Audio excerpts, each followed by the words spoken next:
Shalom Bapak Ibu yang diberkati Tuhan, senang saya bisa menyapa Anda hari ini.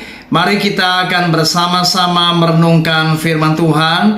Tema yang akan saya sampaikan adalah cara kita menyukakan hati Tuhan. Saudara, ada kalanya kita sering memiliki sebuah kerinduan untuk menyukakan hati Tuhan.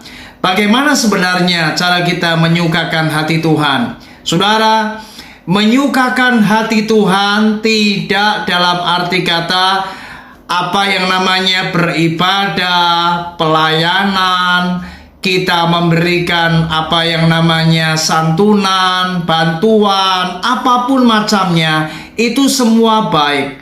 Tetapi ada satu hal yang kita harus mengerti, bahwa Tuhan itu sangat suka dengan apa yang namanya hati kita.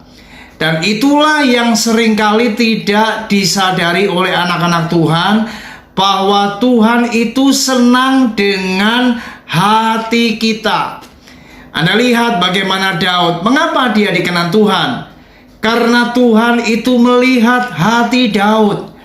Dan inilah yang seringkali banyak orang Kristen tidak tahu, bahwa apa yang firman Tuhan ajarkan tentang menjaga hati itu sangat penting.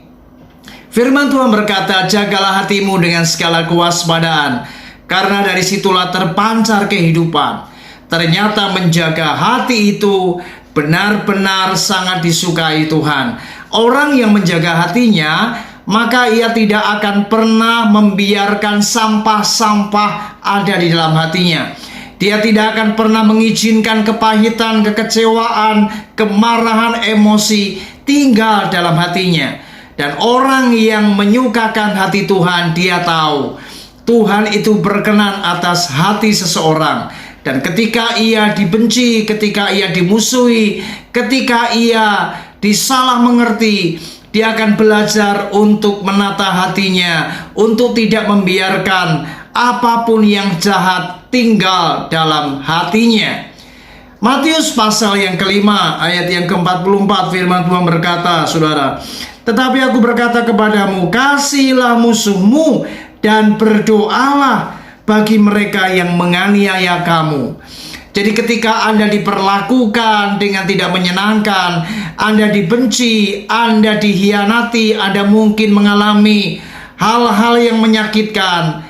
Kalau Anda ingin menyukakan hati Tuhan, tidak ada cara yang lain, yaitu Anda harus menjaga hatimu dan jangan biarkan kepahitan tinggal dalam hati kita, tapi sebaliknya kita mengampuni dan melepaskan pengampunan kepada orang-orang yang melukai kita.